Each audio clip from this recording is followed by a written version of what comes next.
মা মা আমি মাংস কিনবো, আমাকে 50 টাকা দাও না। না এখন হবে না, ভাগ। দূর, ভাল লাগে না। আরে বা এই তো, এই মুরগিটাকে চুরি করে নিয়ে যাই। আয় আয় তাড়াতাড়ি খেয়ে নে। এই কি বড় মুরগিটা কোথায় গেল? নিশ্চয় বল্টু নিয়েছে। দাঁড়া, ওর হচ্ছে। হ্যাঁ কি, এটা তো বল্টুর জুতো। ও কি জলে পড়ে গেল নাকি? না বল্টু, কোথায় তুই? সাড়া দে।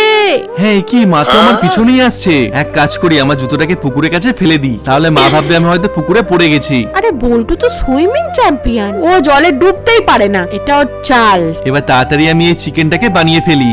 ভাই এটা আমাকে একটু দিবি রে? না সরি রে, এটা দাদুর জন্য বানাচ্ছি, দেওয়া যাবে না। বন্ধুরা, যতক্ষণ আমি এটা বানাচ্ছি ততক্ষণ তোমরা। তোমার কাছে সামান্য কিছু টাকা না মাকে বেশি প্রয়োজন? আমার মতে তুমি যদি মাকে ভালোবেসে থাকো তাহলে ভিডিওটিকে লাইক করে চ্যানেলটা সাবস্ক্রাইব করে দাও, আর মায়ের জন্য কমেন্টে একটা হার্ট দিয়ে যাও।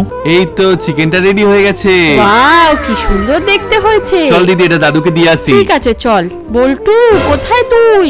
ও এতে চিকেনটা বানিয়েছিল। দাঁড়া, ওই তো যাচ্ছে, দেখি তো কোথায় যায়। দাদু এই নাও, চিকেনটা খেয়ে দেখো কেমন হয়েছে। বা দে দেখি। দাদু কেমন হয়েছে মাংসটা? হ্যাঁ রে, দারুণ টেস্টি হয়েছে। চল চলো, দাদু, আমরা আমরা তোমাকে তোমাকে একটু হাঁটিয়ে ঘুরিয়ে নিয়ে নিয়ে আসছি। আসছি। ঠিক আছে বাবা, চল।